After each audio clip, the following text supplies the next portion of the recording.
I'm Alex and I'm the Senior Psychologist at Wildflower Holistic Services. I am really passionate about diagnosing and assessing, really kind of from the perspective of for someone to really be seen, really heard, and to be really understood. It can make a real big difference when we have a greater understanding in and around how our brains work and then what it is that our brains need to really thrive. And as you would have read in the blog, ADHD is really, really commonly misdiagnosed and just missed in our women and our girls, and it has a real significant impact. There's a real stigma in and around ADHD and what that kind of looks like and what that means, but for us who have a greater understanding of the impact of that and how that can show up in one's day-to-day life and the amount of shame that someone feels is just, it's huge. It's huge. So yeah, I guess if you're watching this, you may be curious in and around what the assessment process is, and that's a really good question.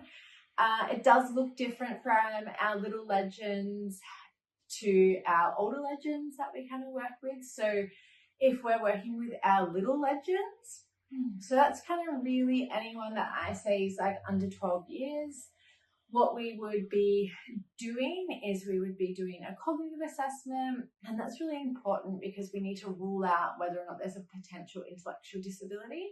But I'm also really curious to look at where their visual skills are, because visual spatial difficulties can often mimic ADHD behaviors. And so it's not that one actually has ADHD, but they've actually got visual spatial difficulties. And so that's treated differently and it looks differently.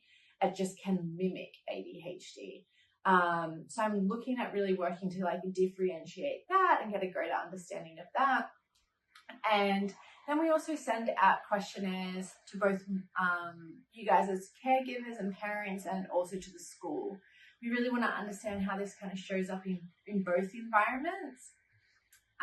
And we also do an intake with the parent as well. So there's a questionnaire that we send out, which is all in and around like the developmental milestones that we're really curious about.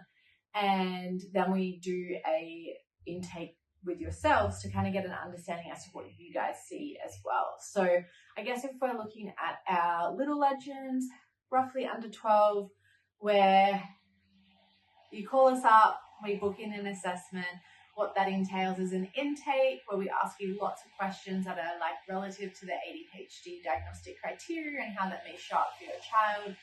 And it's also on you to complete our intake form as well, which is all the developmental questions. From there, we then send out questionnaires to both yourself and to the school, and we ask them for you to complete them. And then we complete the diagnostic assessment. And then it's my responsibility, or one of our other clinicians' responsibility, who may be doing the assessment as well, to then bring all of those results together, write a report, and then we meet with you to go over those. So in terms of our adolescents and adults, the assessment process is pretty similar. So similarly, we also send out an intake form, and we'll send out a number of screeners or questionnaires. For our adolescents, we do an intake with the parent to really, I guess, understand from your perspective what you kind of see is going on. And then we also do an intake with the adolescent as well, because as outsiders, we can kind of see what's going on from, I guess, the outside and their behaviors. But for us, it's really important to understand what's going on in someone's internal world, because at the end of the day, we really want to work to understand them and how they operate, how they think. So then our recommendations and our ways of working moving forward really work to support that. And sometimes we can kind of see that someone is really organized and they're able to do particular tasks from us as an outsider, but when we actually go and ask them, they could have like a list of different things that they're doing to kind of assist with that organization. So which is actually kind of really impacting them. So that's why we do those intakes with the adolescents, to really try and understand their world.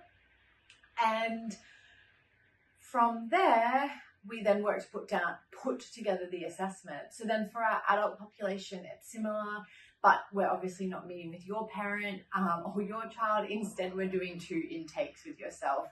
And one of the intakes is in and around like the structured diagnostic assessment criteria and things like that. And the second assessment is really often used to kind of tease things apart and really kind of understand your life up until this date. As adults, we have a lot of shit that we kind of carry and a lot of different life experiences. So sometimes ADHD doesn't always look as clear as what it can look in our children and adolescents. And then, you know, put us as women in there can be even kind of harder to kind of tease it apart. But in saying that, it's definitely not possible, and it's something that we're quite skilled in here at Wildflowers, is working with that differentiation. So I guess with our adolescents and our adults, intake forms get sent out all in and around the developmental history. We send out a number of questionnaires, which in the school system that can still go to the teachers, but depending on, you know, in high school, they don't necessarily always have a good relationship because their teachers are moving on, etc. So sometimes we just do it between a self-report of the adolescent and then also a parent observation. But adults also get questionnaires. We then do intakes, both with the parent and yourself as an adult, and then we do the structured diagnostic assessment with both the adolescent and you again as the adult. And then we meet again to deliver the results of the report. Really kind of chatting about how it is that you kind of met the criteria, because a lot of people are kind of like, oh, I have ADHD, but I didn't know, or what does that actually mean, or how did I meet it? So we kind of go through that, and then from there people feel a lot more empowered and well-informed, and then understanding, that's how that characteristic trait is, or that's why I do those particular things, because that's actually what we're really passionate about, is for people to really be seen and heard and understood, and so then they can navigate the world in the world that best kind of suits them. And that's also with our recommendations as well.